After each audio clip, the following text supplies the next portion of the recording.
Assalamualaikum warahmatullahi wabarakatuh. Apa kabar anak-anak? Mudah-mudahan kalian dalam keadaan sehat walafiat, meskipun dalam keadaan suasana COVID seperti ini. Nah, eh, baiklah untuk pertemuan saat ini, yaitu KD kedua.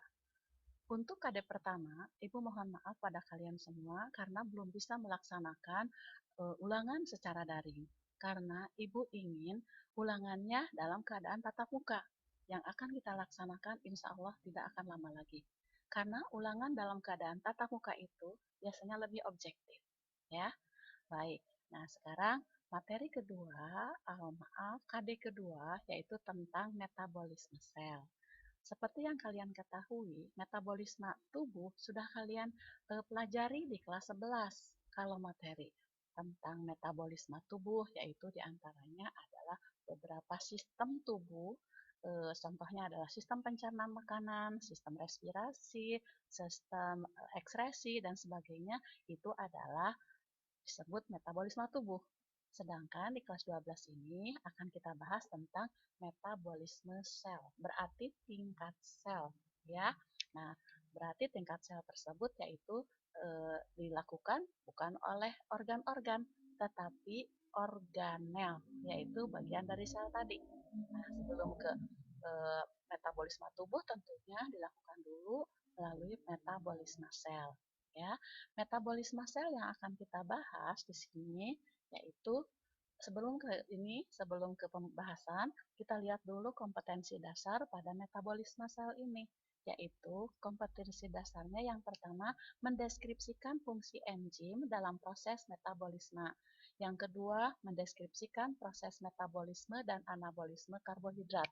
Yang ketiga, menjelaskan keterkaitan antara metabolisme dengan metabolisme karbohidrat dengan metabolisme lemak maupun metabolisme protein, ya. Ini adalah KD-nya. Kita lihat apa yang dimaksud dengan metabolisme. Pengertian metabolisme yaitu seluruh reaksi kimia yang terjadi di dalam tubuh organisme, baik itu tingkat individu pada hewan maupun pada tumbuhan pada tingkat sel, ya. Nah, yang akan dibahas pada materi ini adalah metabolisme sel. Jadi, seluruh metabolisme sel tersebut yang dilakukan oleh organel-organel tadi, diantaranya adalah nanti akan kita bahas tentang bagaimana kerja mitokondria sebagai house of power untuk memetabolisir atau di sini adalah memproses sari-sari makanan berupa glukosa sampai menghasilkan ATP. Nah, akan kita bahas nanti di metabolisme sel itu yang dilakukan oleh organel sel yang bernama mitokondria. Begitu juga nanti untuk pada tumbuhan ya, di mana pengertian tadi adalah khusus untuk metabolisme sel. Berikutnya, metabolisme sel meliputi proses di sini satu anabolisme sel, yaitu disebut juga dengan sintesis atau penyusunan atau pembentukan. Yang kedua adalah katabolisme, yaitu bisa juga dengan analisis atau juga perombakan. Baik yang disusun maupun yang dirombak atau anabolisme maupun katabolisme, ini adalah zat-zat makanan, ya, zakat makanan untuk menyusun zat makanan atau materi yang lebih kompleks, ataupun merombak. Katabolisme adalah merombak zat makanan yang kompleks menjadi zat makanan yang mudah diproses untuk menghasilkan energi. Jadi di sini yang pertama adalah anabolisme atau penyusunan energi dari tumbuhan, dan yang kedua adalah katabolisme adalah terjadi perombakan di mana zat makanan kompleks yang dihasilkan dari anabolisme itu akan diproses atau dirombak menjadi energi.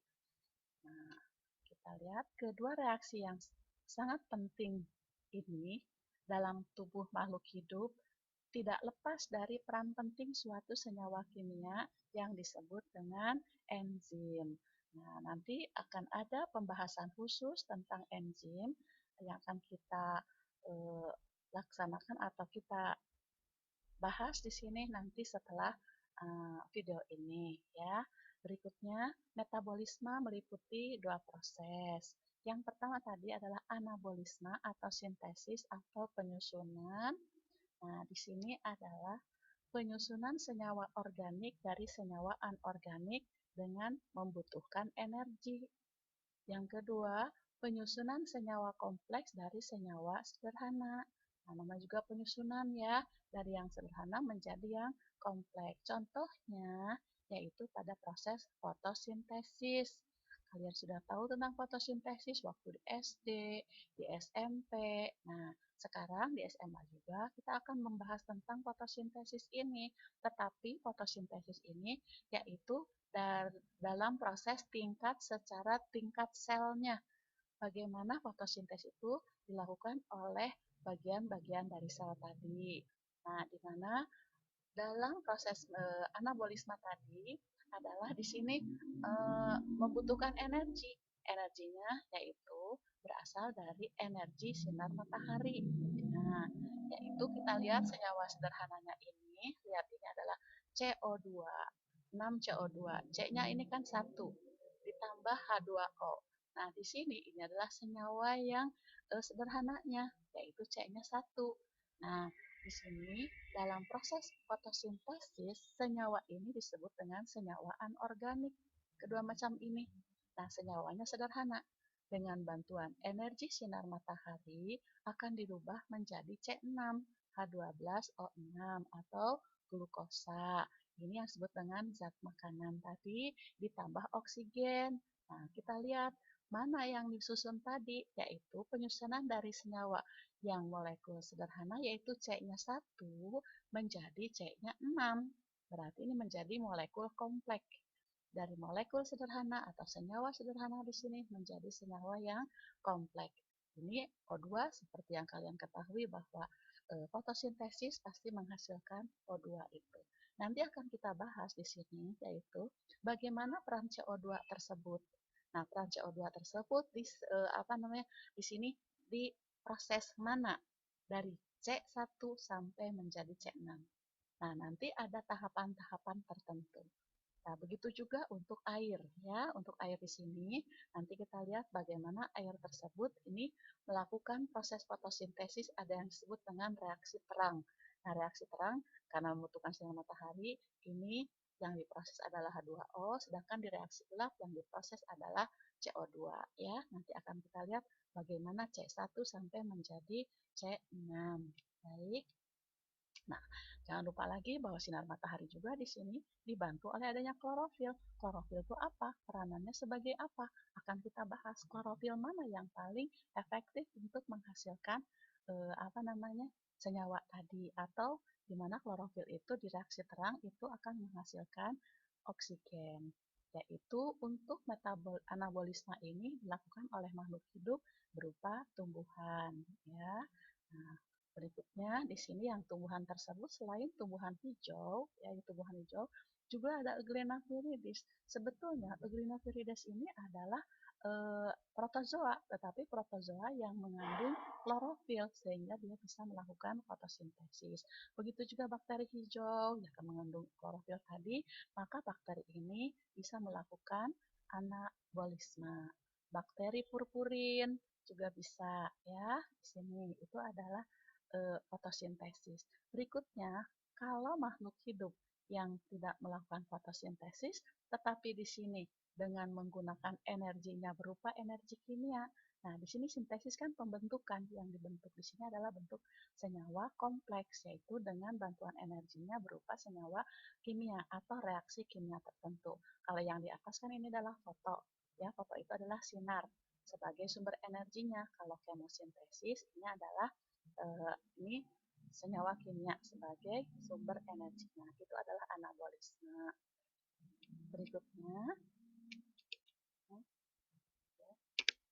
Berikutnya, yang kedua adalah katabolisme. Katabolisme disebut juga dengan proses analisis atau perombakan. Apa yang dirombak? Kita lihat, yaitu pemecahan senyawa organik menjadi senyawa anorganik dengan melepaskan energi. Kalian tahu tadi hasil fotosintesis itu adalah berupa senyawa organik. ya kan? Nah, sekarang di dalam tubuh makhluk hidup, senyawa organik yang berupa zat makanan tersebut akan dipecah menjadi senyawa anorganik. Berarti reaksinya kebalikan dari anabolisme dengan cara melepaskan energi. Kalau tadi mah membutuhkan energi. Contohnya di sini adalah respirasi.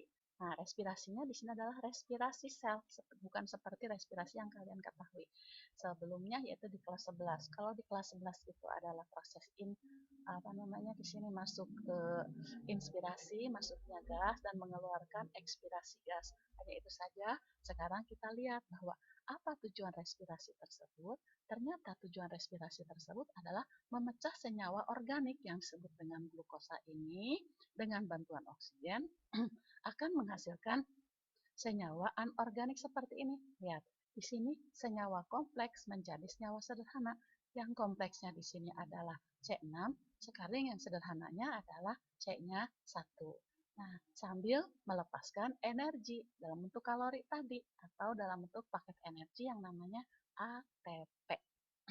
Itu adalah respirasi, yaitu termasuk ke dalam katabolisme. Nah, kita akan bahas nanti bagaimana C6 di sini sampai menjadi C1 dengan reaksi tahapan-tahapan tertentu. Di antaranya adalah ada tahapan glikolisis, ada tahapan dekarboksilasi oksidatif, ada tahapan siklus Krebs, dan transfer elektron.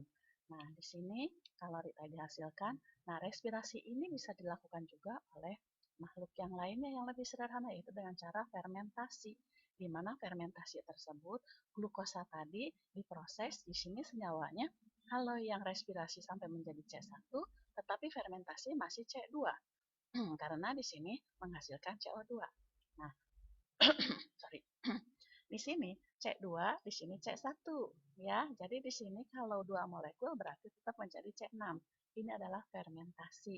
Itu juga termasuk katabolisme ya.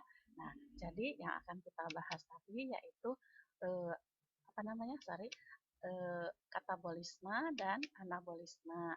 Nah, selanjutnya sebelum masuk ke anabolisme dan katabolisme, di sini secara kimiawi tentunya kita akan membahas dulu ininya dulu apa namanya yang membantu proses metabolisme tadi, yaitu tentang enzim. Akan kita bahas nanti pada video selanjutnya, di mana enzim tersebut mempunyai karakteristik tersendiri, fungsi tersendiri, juga ada yang cara penamaan, cara kerja dari enzim tersebut.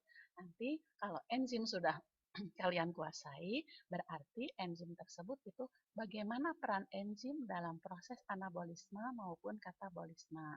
Seharusnya nanti di dalam peran enzim tersebut ini kalau kita punya waktu kita bisa melaksanakan proses praktikumnya, yaitu praktikum tentang enzim katalase.